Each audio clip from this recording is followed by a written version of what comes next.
Hi అండి, నేను మీ Vahini. Welcome to our channel Vahini's డిఎస్ఓల్. ఈ ఛానల్లో ప్రతిరోజు కూడా మీకు ఎర్లీ మార్నింగ్ కరెంట్ అఫైర్ అనేది ఫ్రీగా అందివ్వడం జరుగుతుంది. ఇంకా ఎవరైనా ఛానల్ని సబ్స్క్రైబ్ చేసుకోకపోతే వెంటనే సబ్స్క్రైబ్ చేసుకోండి. ఈ రోజు ఈ వీడియోలో మనం 20 అండ్ 21 తారీఖుల అంశాలు అనేవి తెలుసుకుందాం. మోదీ యూరోప్ పర్యటన. ప్రధాని నరేంద్ర మోదీ ఐరోపా పర్యటనలో భాగంగా Bharat Norway business and research summit లో పాల్గొని ప్రసంగించారు.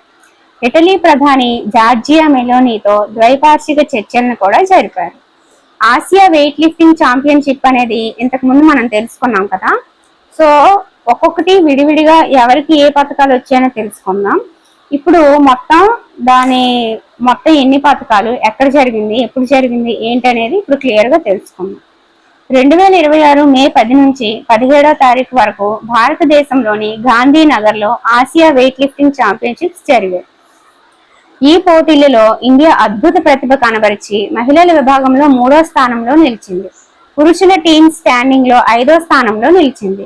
జ్ఞానేశ్వరి యాదవ్ కి రజత పథకం, అలాగే కోమల్ కోహర్, అజిత్ నారాయణ, హర్జిందర్ కౌర్, సంజనా గారికి కాంస్య పథకాలు అయితే సాధించారు. ఇది ఆసియా వెయిట్ లిఫ్టింగ్ ఛాంపియన్షిప్ లో గెలిచిన పథకాలు. ఆసియా దేశాల కోసం Asia weight lifting federation AWF ఆధ్వర్యంలో నిర్వహించే పోటీయే ఇది. పురుషుల విభాగం అనేది 1969 నుంచి గేమ్స్ జరుగుతున్నాయి. మహిళల విభాగంలో 1988 నుంచి ఈ ఛాంపియన్షిప్లు అనేవి జరుగుతున్నాయి అన్నమాట. So Asia weight lifting championship లో రజత పథకాన్ని గెలిచింది ఎవరు అంటే జ్ఞానేశ్వరి యాదవ్. మే 10 నుంచి 17 వరకు భారతదేశంలోని గాంధీనగర్ లో జరిగాయి. ఓకే. ఆంధ్రప్రదేశ్ రాష్ట్ర స్థాయి 8వ junior and sub junior para swimming championship అనేది 2026 మే 15న కాకినాడ జిల్లా స్పోర్ట్స్ అథారిటీ స్విమ్మింగ్ పూల్ లో విజయవంతంగా ముగిసింది. దీని లక్ష్యం ఏంటంటే రాష్ట్రంలోని ప్రతిభావంతులైన పారా స్విమ్మర్లను గుర్తించి జాతీయ స్థాయి పోటీలకి సన్నద్ధం చేయడం. DRDO మానవరహిత గగనతల వ్యవస్థ నుంచి అత్యంత ఖచ్చితత్వంతో కూడిన గైడెడ్ క్షిపణిని విజయవంతంగా పరీక్షించింది.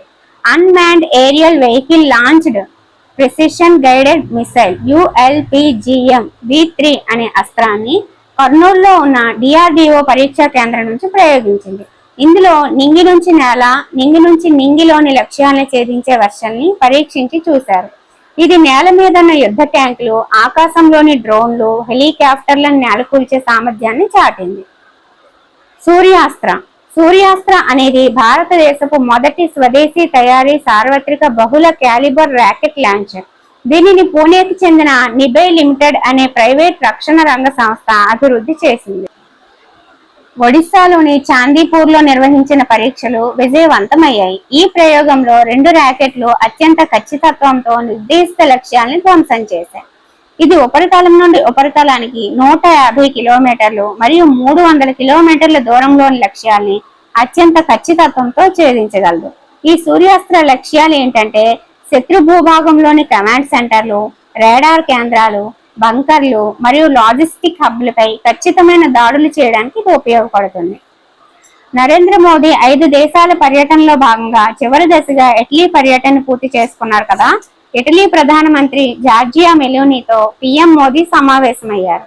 రోమ్ లోని food and agriculture organization FAO ప్రధాన కార్యాలయంలో జరిగిన కార్యక్రమంలో మోదీకి FAO అగ్రికోలా మెడల్ 2026 లభించింది. ఈ FAO అగ్రికోలా మెడల్ అనేది ఈ సంస్థ అందించే అత్యున్నత అవార్డు అన్నమాట. ఆ అవార్డుని FAO డైరెక్టర్ జనరల్ అయిన డాక్టర్ Q డోంగ్యూ చేతుల మీదుగా మోదీ అందుకున్నారు.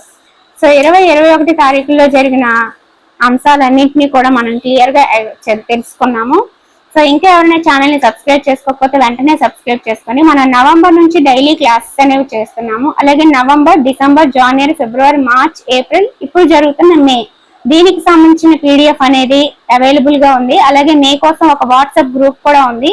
ఇంకా ఎవరైనా వాట్సాప్ గ్రూప్ లో జాయిన్ అవ్వకపోయినా PDFలు కావాలి అన్నా సరే మంత్లీ 20 రూపీస్ మాత్రమే. 9494163477 అనే నెంబర్ కి వాట్సాప్ లో మెసేజ్ చేయండి. Okay friends, thank you.